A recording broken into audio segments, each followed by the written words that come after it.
ਵਾਹਿਗੁਰੂ ਜੀ ਕਾ ਖਾਲਸਾ ਵਾਹਿਗੁਰੂ ਜੀ ਕੀ ਫਤਿਹ। ਗੁਰੂ ਪਿਆਰੀ ਸਾਧ ਸੰਗਤ, ਅੱਜ ਭਾਈ ਗੁਰਦਾਸ ਜੀ ਦੀ 22ਵੀਂ ਵਾਰ ਦਾ ਆਪ ਜੀ ਨਾਲ ਵਰਣਨ ਦੀ ਸਾਂਝ ਪਾਵਾਂਗੇ, ਜੋ ਕਿ ਪੂਤਨਾ ਭਗਵਾਨ ਕ੍ਰਿਸ਼ਨ ਦੇ ਸਮੇਂ ਦੇ ਵਿੱਚ ਹੋਈ ਹੈ, ਜਿਹੜੀ ਕਿ ਕੰਸ ਨੇ ਭਗਵਾਨ ਕ੍ਰਿਸ਼ਨ ਨੂੰ ਮਾਰਨ ਲਈ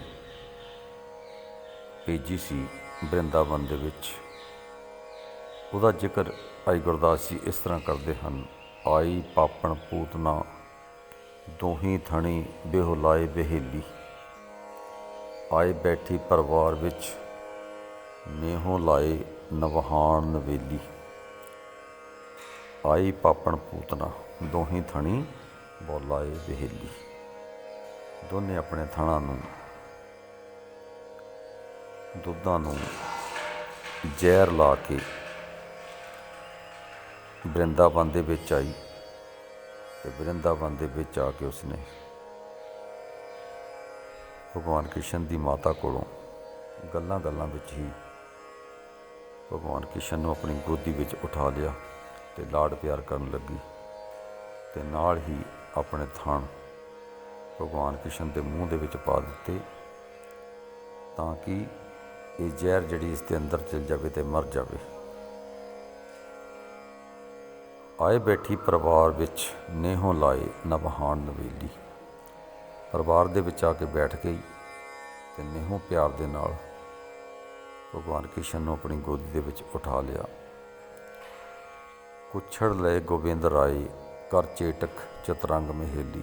ਆਪਣੇ ਕੁੱਛੜ ਦੇ ਵਿੱਚ ਉਠਾ ਕੇ ਚੇਟਕ ਲੱਗੀ ਕਰਨ, ਪਿਆਰ ਲੱਗੀ ਕਰਨ, ਚਤਰੰਗ ਭਾਵ ਆਪਣੇ ਰੰਗ ਲੱਗੀ ਦਿਖਾਲਣ, ਅਤੇ ਪਰਿਵਾਰ ਦੇ ਵਿੱਚ ਹੇਲ ਮੇਲ ਹੋ ਗਈ। ਮੋਹਣ ਮਮੇ ਪਾਇਨ ਬਾਹਰ ਆਈ ਗਰਭ ਗਹੇਲੀ। ਮੋਹਣ ਜੋ ਭਗਵਾਨ ਕ੍ਰਿਸ਼ਨ ਸਨ, ਉਹਨਾਂ ਦੇ ਮੂੰਹ ਦੇ ਵਿੱਚ ਆਪਣੇ ਥਣ ਪਾ ਦਿੱਤੇ। ਦੇਹੇ ਵਧਾਈ ਉਚਾਇਨ ਤੇ ਚਰਿਆਰ ਨਾਰ ਅਠਕੇਲੀ। ਉਸਨੇ ਆਪਣਾ ਇਤਨਾ ਵੱਡਾ ਰੂਪ ਬਣਾ ਲਿਆ ਕਿ ਮਾਨੋ ਕਿ ਆਕਾਸ਼ ਨੂੰ ਸਿਰ ਲੱਗ ਗਿਆ, ਇਤਨਾ ਵੱਡਾ ਰੂਪ ਬਣਾਇਆ। ਪਿਆਰੀ ਸਾਧ ਸੰਗਤ, ਦੇਹ ਵਧਾਏ ਉਚਾਰਿਅਨ ਤੈ ਚਰਿਆਰ ਨਾਰ ਅਠਕੇਲੀ, ਭਾਵ ਨਾਰੀਆਂ ਵਾਲਾ ਉਸਨੇ ਸੁੰਦਰ ਜਿਹੜਾ ਰੂਪ ਬਣਾਇਆ ਸੀ, ਉਸ ਨੂੰ ਰਾਖਸ਼ੀ ਦੇ ਵਿੱਚ ਪਲਟ ਦਿੱਤਾ ਅਤੇ ਬਹੁਤ ਵੱਡਾ ਆਕਾਰ ਬਣਾ ਲਿਆ। ਤੇਹਾਂ ਲੋਹਾਂ ਦਾ ਭਾਰ ਦੇ ਚੰਬੜਿਆ ਗਲ ਹੋਏ ਦਹੇਲੀ। ਤਿੰਨਾਂ ਲੋਕਾਂ ਦਾ ਭਾਰ ਜਿਹੜਾ ਸੀ ਉਹ ਕ੍ਰਿਸ਼ਨ ਭਗਵਾਨ ਨੇ ਉਹਦੇ ਉੱਤੇ ਪਾ ਦਿੱਤਾ, ਅਤੇ ਥਣ ਨੂੰ ਛੱਡੇ ਨਾ ਭਗਵਾਨ ਕ੍ਰਿਸ਼ਨ, ਅਤੇ ਉਹ ਬੜੀ ਔਖੀ ਹੋ ਗਈ। ਖਾਏ ਪਛਾੜ ਪਹਾੜ ਵਾਂਗ ਜਾਏ ਪਈ ਉਜਾੜ ਤਕੇਲੀ। ਇੰਨਾ ਭਾਰ ਪਾਇਆ, ਤਿੰਨਾਂ ਲੋਕਾਂ ਦਾ ਭਾਰ ਪਾਤਾ ਮਾਨੂੰ ਕਿ ਪਛਾੜ ਖਾ ਕੇ ਡਿੱਗ ਪਈ, ਪਿੱਠ ਭਾਨੇ ਉਹ ਡਿੱਗ ਪਈ ਪਹਾੜ ਵਾਂਗ। ਇਤਨਾ ਵੱਡਾ ਉਸ ਦਾ ਆਕਾਰ ਸੀ ਕਿ ਕਈ ਦਰਖਤ ਉਸ ਦੇ ਥੱਲੇ ਆ ਕੇ ਚਕਨਾਚੂਰ ਹੋ ਗਏ। ਪਹਾੜ ਵਾਂਗ ਡਿੱਗੀ ਥੱਲੇ, ਕੀਤੀ ਮਾਂ ਤੁਲ ਸਹੇਲੀ। ਜਿੱਦਾਂ ਸਹੇਲੀਆਂ ਦਾ ਰੂਪ ਧਾਰਨ ਕਰਕੇ ਆਪਣੀ ਮਾਤਾ ਦੀ, ਅਤੇ ਭਗਵਾਨ ਕ੍ਰਿਸ਼ਨ ਨੂੰ ਉਸਨੇ ਉਠਾਇਆ ਸੀ ਮਾਰਨ ਲਈ। ਪਰ ਕੀ ਹੋਇਆ ਕਿ ਭਗਵਾਨ ਕ੍ਰਿਸ਼ਨ ਨੇ ਐਸੀ ਕਰਾਮਾਤ ਵਰਤਾਈ ਕਿ ਉਹ ਪਛਾੜ ਖਾ ਕੇ ਡਿੱਗ ਪਈ ਪਹਾੜ ਵਾਂਗ, ਅਤੇ ਉਸਦੇ ਪ੍ਰਾਣ ਉੱਥੇ ਹੀ ਛੁੱਟ ਗਏ। ਸੋ ਪਿਆਰੀ ਸਾਧ ਸੰਗਤ, ਇਹ ਹੈ ਕਿ ਕਿਸੇ ਬੱਚੇ ਨੂੰ, ਉਹ ਤਾਂ ਭਗਵਾਨ ਰੂਪ ਸਨ, ਪਰ ਕਿਸੇ ਬੱਚੇ ਨੂੰ ਵੀ ਇਸ ਤਰ੍ਹਾਂ ਜੋ ਮਾਰਨਾ ਹੈ, ਉਹਨਾਂ ਦੇ ਮਾਤਾ ਪਿਤਾ ਤੋਂ ਵਿਛੋੜਨਾ ਹੈ, ਬੜੀ ਮਾੜੀ ਗੱਲ ਹੈ। ਇਸ ਦੇ ਵਿੱਚ ਭਾਈ ਗੁਰਦਾਸ ਜੀ ਇਹੀ ਵਰਣਨ ਕਰਦੇ ਹਨ ਕਿ ਉਸ ਦੇ ਮਨ ਦੇ ਅੰਦਰ ਪਾਪ ਸੀ, ਪੂਤਨਾ ਦੇ ਮਨ ਦੇ ਅੰਦਰ। ਉਹ ਕਿਸੇ ਬੱਚੇ ਨੂੰ ਮਾਰਨਾ ਚਾਹੁੰਦੀ ਸੀ, ਕਿਸੇ ਦੇ ਪ੍ਰਾਣ ਲੈਣੇ, ਕਿਸੇ ਬੱਚੇ ਦੇ ਪ੍ਰਾਣ ਲੈਣੇ, ਕਿਸੇ ਬੱਚੇ ਵਰਗੀ ਆਤਮਾ ਦੇ ਪ੍ਰਾਣ ਲੈਣੇ। ਇਹ ਬੜੀ ਮਾੜੀ ਗੱਲ ਹੈ। ਅਤੇ ਜਿਹੜਾ ਕੰਸ ਸੀ, ਉਹ ਭਗਵਾਨ ਕ੍ਰਿਸ਼ਨ ਦਾ ਮਾਮਾ ਲੱਗਦਾ ਸੀ, ਪਰ ਉਸ ਨੂੰ ਇਹ ਆਕਾਸ਼ਬਾਣੀ ਹੋਈ ਪਈ ਸੀ ਕਿ ਜੋ ਦੇਵਕੀ ਦਾ 8ਵਾਂ ਗਰਭ ਹੈ ਉਹ ਤੈਨੂੰ ਮਾਰੇਗਾ। 7 ਗਰਭਾਂ ਨੂੰ ਪਹਿਲਾਂ 7 ਬੱਚਿਆਂ ਨੂੰ ਮਾਰ ਚੁੱਕਿਆ ਸੀ। 8ਵਾਂ ਜਿਹੜਾ ਉਹ ਆਸ ਵਿੱਚ ਵਟਾ ਕੇ ਬ੍ਰਿੰਦਾਵਨ ਯਸ਼ੋਦਾ ਮਾਤਾ ਦੇ ਕੋਲ ਪਹੁੰਚ ਗਿਆ ਸੀ। ਜਿਹੜੀ ਯਸ਼ੋਦਾ ਮਾਤਾ ਸੀ ਇਸ ਦੇ ਪੁੱਤਰੀ ਹੋਈ ਸੀ ਅਤੇ ਉਹ ਉੱਥੇ ਆਪਣੇ ਪਹੁੰਚਾ ਦਿੱਤੀ ਗਈ।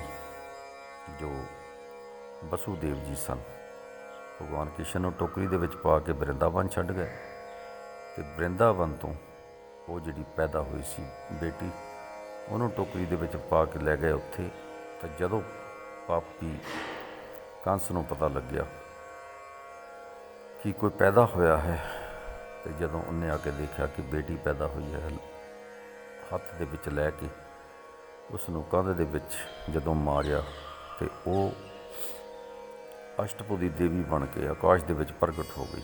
ਅਸਲ ਵਿੱਚ ਉਹ ਭਗਵਾਨ ਦੀ ਮਾਇਆ ਸੀ ਅਤੇ ਉਸਨੇ ਆਕਾਸ਼ਬਾਣੀ ਕੀਤੀ ਸੀ ਕਿ ਤੇਰੇ ਮਾਰਨੇ ਵਾਲਾ ਤੈਨੂੰ ਬ੍ਰਿੰਦਾਵਨ ਪਹੁੰਚ ਗਿਆ ਹੈ।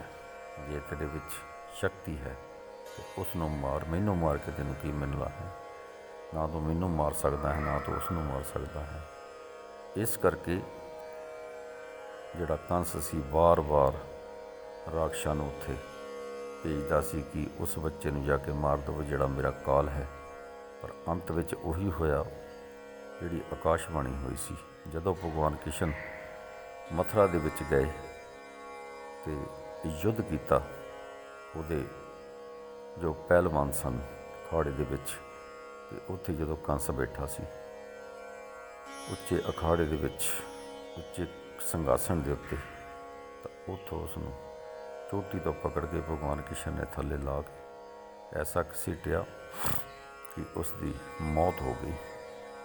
ਇਸ ਕਰਕੇ ਜੋ ਕਿਸੇ ਨੂੰ ਮਾਰਨ ਦੀ ਵਿਉਂਤ ਬਣਾਉਂਦਾ ਹੈ ਉਹ ਪਹਿਲਾਂ ਆਪ ਹੀ ਮਰ ਜਾਂਦਾ ਹੈ। ਕਿਸੇ ਦੇ ਅੱਗੇ ਟੋਆ ਪੱਟਣਾ ਆਪਣੇ ਅੱਗੇ ਪੱਟ ਹੋ ਜਾਂਦਾ ਹੈ। ਸੋ ਪਿਆਰੀ ਸਾਧ ਸੰਗਤ, ਕ੍ਰਿਸ਼ਨ ਭਗਵਾਨ ਨੂੰ ਮਾਰਨ ਲਈ ਉਸਨੇ ਅਨੇਕ ਯਤਨ ਕੀਤੇ, ਪਰ ਉਹ ਤਾਂ ਭਗਵਾਨ ਸਨ ਅਤੇ ਆਪਣੇ ਮਾਮੇ ਕ੍ਰਿਸ਼ਨ ਦਾ, ਆਪਣੇ ਮਾਮੇ ਕੰਸ ਦਾ ਕਾਲ ਬਣੇ ਅਤੇ ਉਸ ਦੀ ਆਖਰ ਦੇ ਵਿੱਚ ਕੰਸ ਦੀ ਮੌਤ ਹੋਈ ਭਗਵਾਨ ਕ੍ਰਿਸ਼ਨ ਦੇ ਹੱਥੋਂ।